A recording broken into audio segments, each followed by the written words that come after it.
Hey everyone, it's Tom Seymour with VHS Massacre Radio. I got to do a few things recently, and I figured I'd give you an update on what's going on with the VHS Massacre documentaries. Some talk about the state of independent film in the United States, but also too, I got to go to the premiere of Lloyd Kaufman's newest film, Shakespeare's Shitstorm, which is a retelling of the Tempest movie, and I got to interview Monique Dupree and John Brennan, as you see here, and also some of the other cast, which is pretty exciting. In addition to that, basically a bunch of stuff has happened, but I guess I'll just start from the beginning.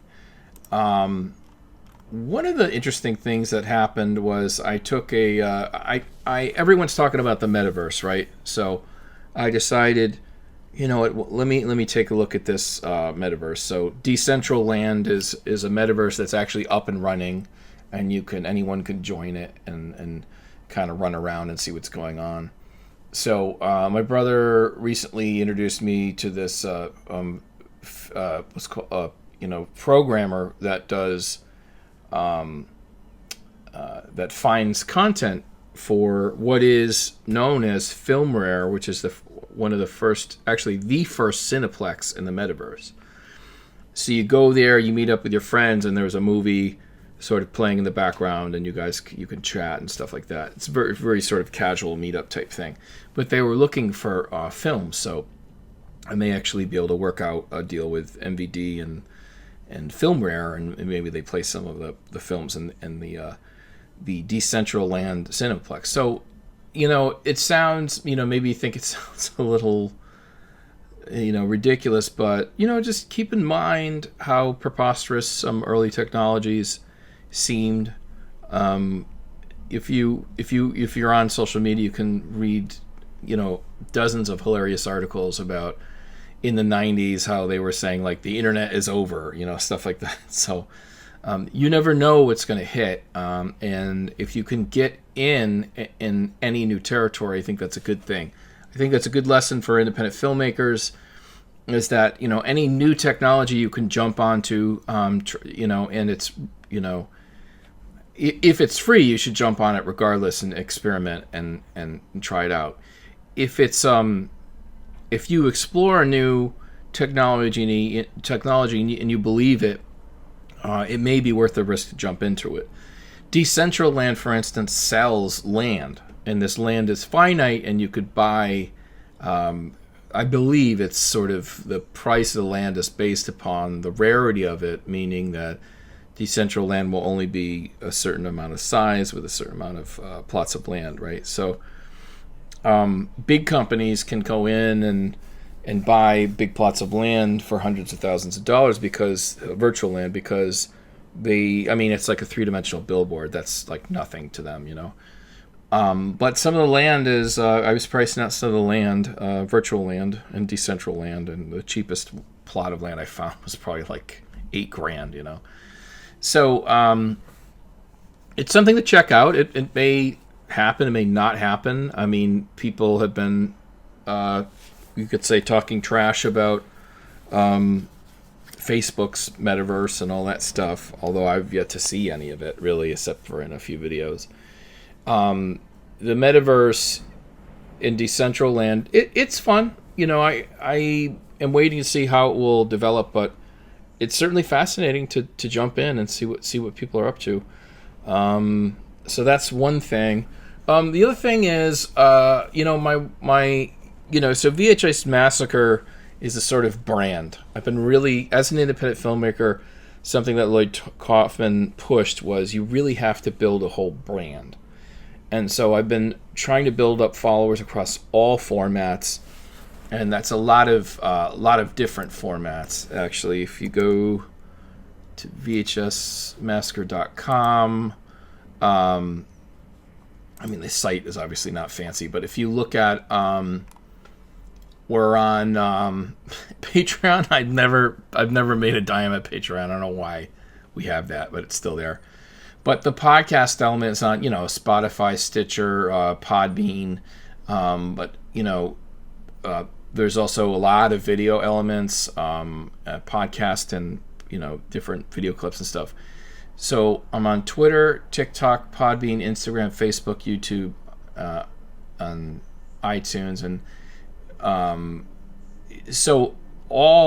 I have about 15,000 followers at this point, purely for VHS Massacre across all formats. If you roll in like my personal Facebook, and I have a few other film pages and stuff, it gets it closer to 20K, but it's about 20,000 followers that I can try to push content to. Now, I know what you're saying. You're saying, well, maybe you only get to 5 or 10% of it, but you have to do something in the modern age if you're a filmmaker.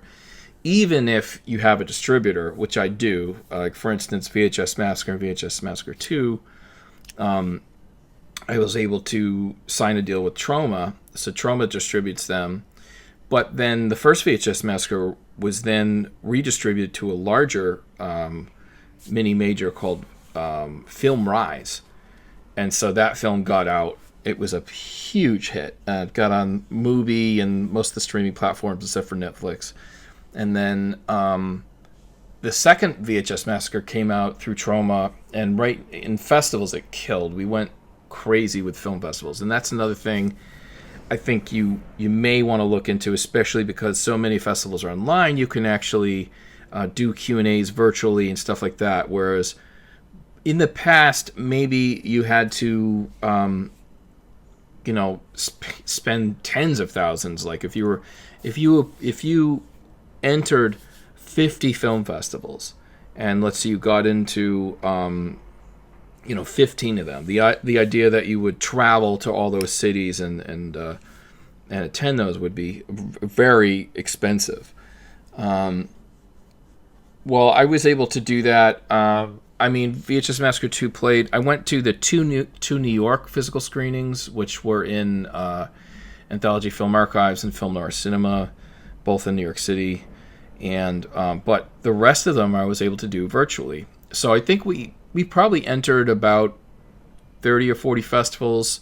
We won 23 awards on VHS Massacre 2, and maybe another 10 nominations or something like that. So really good odds. And you may find that some of the online festivals, even if they're big ones like Chicago Horror or San Francisco Indie Fest, Fear Fest, Shudder's Mid-May Massacre. It played on had several screenings on Shudder's Mid-May Massacre, which was a streaming event that Shudder sponsored. And then when it finally went on Blu-ray through Troma, it hit number 1 on Amazon for best Blu-ray documentary. So these are advantages of having a distributor, but the distributor can't do it all by themselves. And so basically, I was doing all the festivals. I was promoting as much as I could through my channels, and I was doing all the Q&As and everything I could, intros and all that stuff. And then I would like to think that equated to the success of the two documentaries. And so I think it's a kind of a cocktail that has to be you have to put forth to try to make a go of it in the independent film scene nowadays. And then also too, so this is a lot of Lloyd Kaufman's playbook. Build your brand. You're obviously using social media to promote, but consider an independent film distributor if you could find it, because they also have a fan base. For instance, Troma, if anyone who knows anything about horror knows what Troma is, because they're the longest running independent film distributor, period. And so, or in the United States, I should say. So they all know Troma. And even if you think some of the stuff is sort of, B-movie-esque, everyone knows that brand. And so if you make a film and it falls within that brand and you're appealing to that audience, they may respond to it. And I was lucky enough to have that happen. So that's another thing too, And then advice, this is what Joe Bob Briggs said, is a lot of filmmakers give away their films too fast. They sign bad streaming deals too fast. So one of the things you can try to do, like for instance, VHS Massacre 2 is, even though there was virtual screenings in the film festival, those have all gone away. And now the only way you could see VHS Massacre 2 is to buy the Blu-ray. Well, it turns out a lot of people still buy Blu-rays in 2022. As a matter of fact, DVDs, standard definition DVDs, have had a huge resurgence because they're so inexpensive, and people just will go and spend $7 on a new DVD on Amazon with free shipping and have permanent access to it. Watch it on their 4K TV, which will do upscaling and all sorts of degraining and things to make it look better, as long as you don't do motion smoothing. That's terrible. And so that's had a huge resurgence. It's way bigger than vinyl is now. For instance, so Wonder Woman 1984, right? $20 million of the revenue from that film came from Blu-ray and DVD. So $20 million, that's not small potatoes. That's a decent amount of money. So physical media is far from being dead, so that's something to consider as well. There are companies that still distribute exclusively VHS because they're just wonderful collector's items. Like maybe you will only pop it in once and watch it that way on VHS, or maybe never, but they look fantastic on a shelf, so there's a huge collector's market, but then there's a huge market that just want to have that physical thing, and maybe perhaps people are starting to think of physical media more as merch, more as collectible merchandise versus just a way to watch a movie. So it's still a pretty interesting technology, although most of us will go streaming. The films that are really important to us we'll buy, So and I will always buy Troma stuff. If I go to a convention or something, I'll pick up at least a few titles because I know they're going to be fun and they're going to be ridiculous, and I'll enjoy them, Like I bought, what did I buy? I think it was called Slimed. That was a fun one. There's all sorts of interesting films that have come out. So that's my rant on independent filmmaking. In regards to making a lot of revenue, it's really a tough way to make money. If you want to make money, I really think working within the industry is a better way to do it. Like I went to school for visual communication. I volunteered at public access stations for a while, learned a lot about television, and then I worked at a news affiliate, CBS News in Hartford. And so that's the way I got in. Then eventually did some stuff at CBS and Black 20 and even IGN, So I did that, I don't know, 10 or 12 years. I made a living within the studio system, if you want to call it that, and it was cool to do for a while, but then after a certain point, I just really wanted to do my own films, So it's all about how you want to make money, but it's definitely possible to make money in the industry. But if you're gonna basically do your own specific film, it's harder to find people that are going to back you in that way. The people that are working, let's say people are working for doing content for, let's say, Shudder or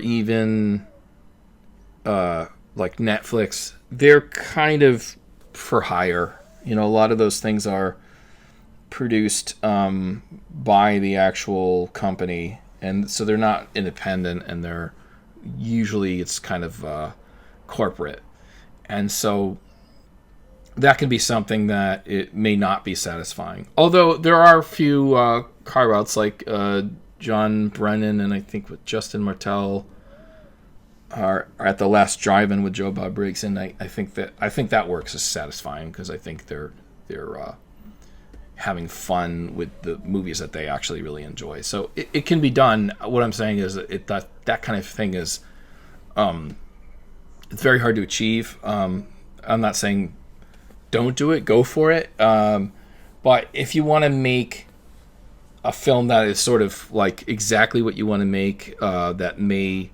not match with mainstream sensibilities, then you may have trouble. Okay, so there's a few more things I wanted to talk about, and in regard to independent filmmaking, and one thing is TikTok. And so, like, I'm a 45-year-old dad. You may be thinking, well, why use TikTok? And the why is because it's the same thing Lloyd was. It's the same thing trauma constantly does. Is that you need to jump on new technology when it comes out. And so I was reluctant to do it, and I probably should have done it faster. My wife was like, "You might actually like TikTok because there's niches that you could probably fit into. It's not just people dancing, And what I found is that that's actually true. So, like, just as an example, so if you look at this. Tonight. This is the interview I did with John Brennan, and I posted it a day ago, right? And it has 761 views. Okay, so if you square that with like the YouTube version, it's got 47, and then the podcast maybe has something like that. And but what I'm saying is TikTok will now allow you to upload a video directly from your desktop. So if you kicked out a version for YouTube, start a TikTok and then also bounce that out to, or upload that to TikTok as well. And the reason is, from what I'm hearing, is TikTok actually does not have enough content yet. So if you upload videos, you will actually get viewership.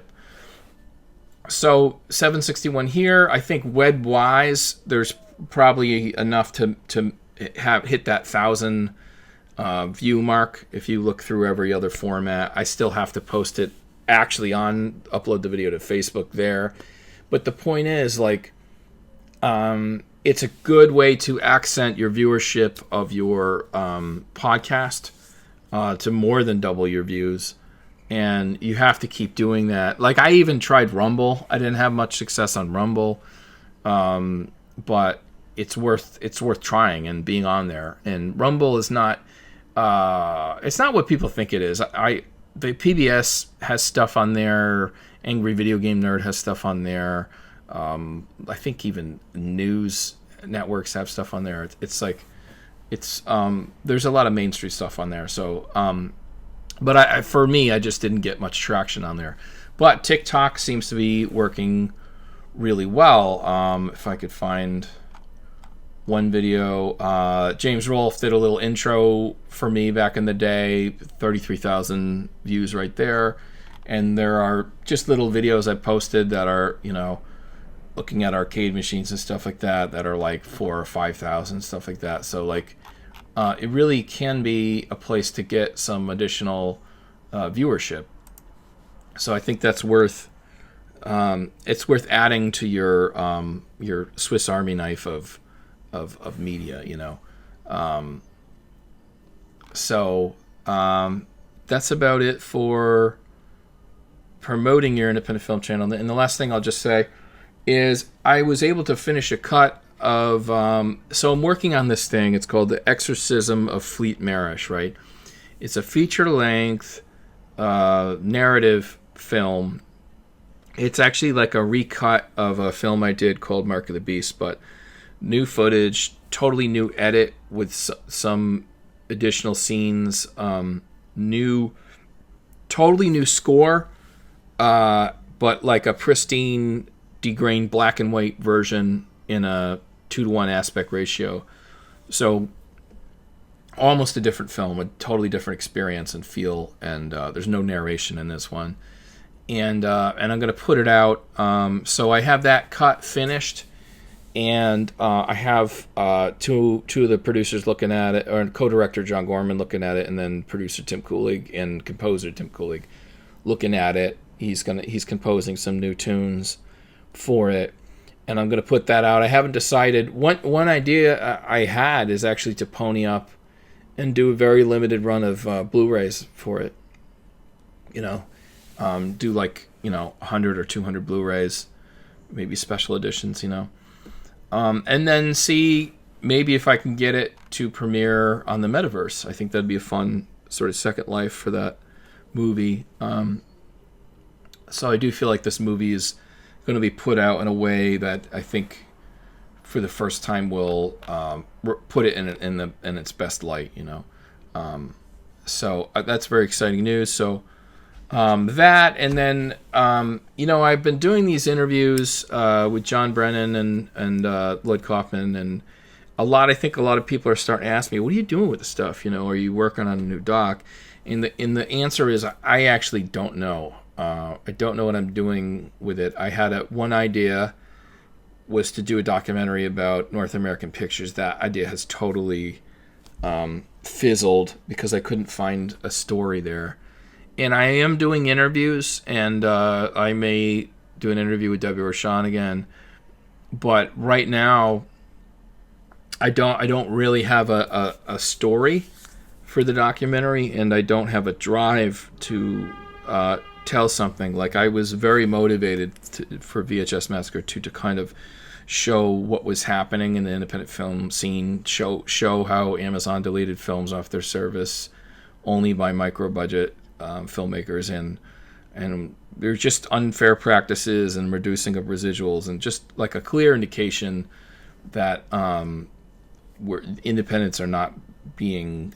we were never treated at the same level, but we're really being pushed out, specifically exploitation films that don't meet with the mainstream sensibilities of something like Netflix.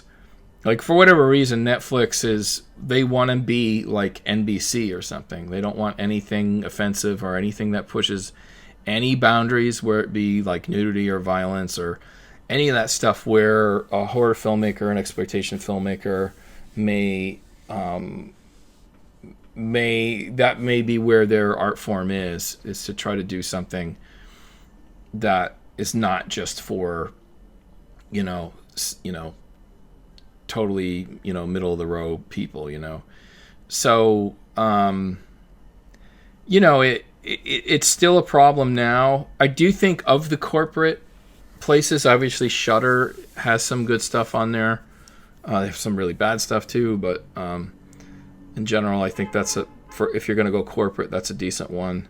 And then Troma Now. Troma Now is a streaming service that Troma has, and they're really it's really open. You could the films they acquire are really like all over the place, but enjoyable. Really cool stuff. So anyway, that's about all I have. I will. I'm going to post the interview to John Brennan here at the end of the podcast, and then you could have a listen.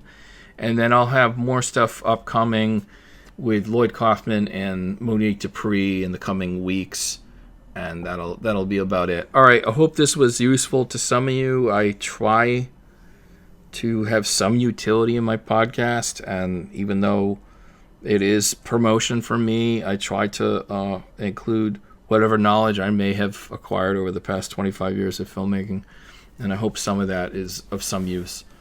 Okay, thanks everyone.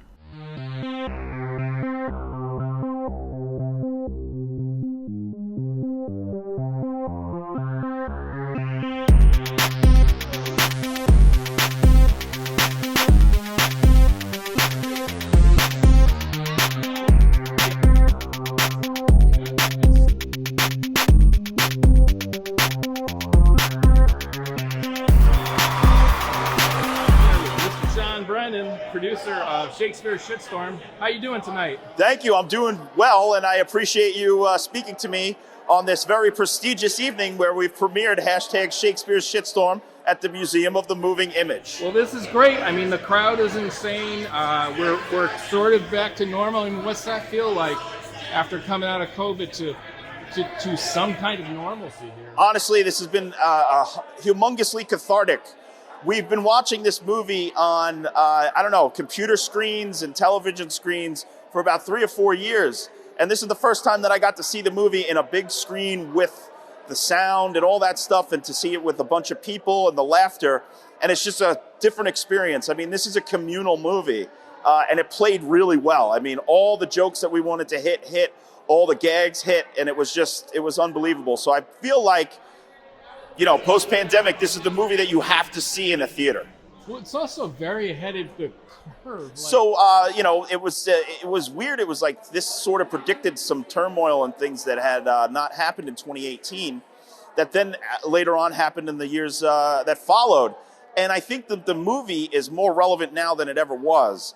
And the movie definitely doesn't have an air of trying to split people apart. It's all about trying to bring people together. And Lloyd's message, essentially, for one of the themes is that if we all work together as the human race, that we'll get to a better place.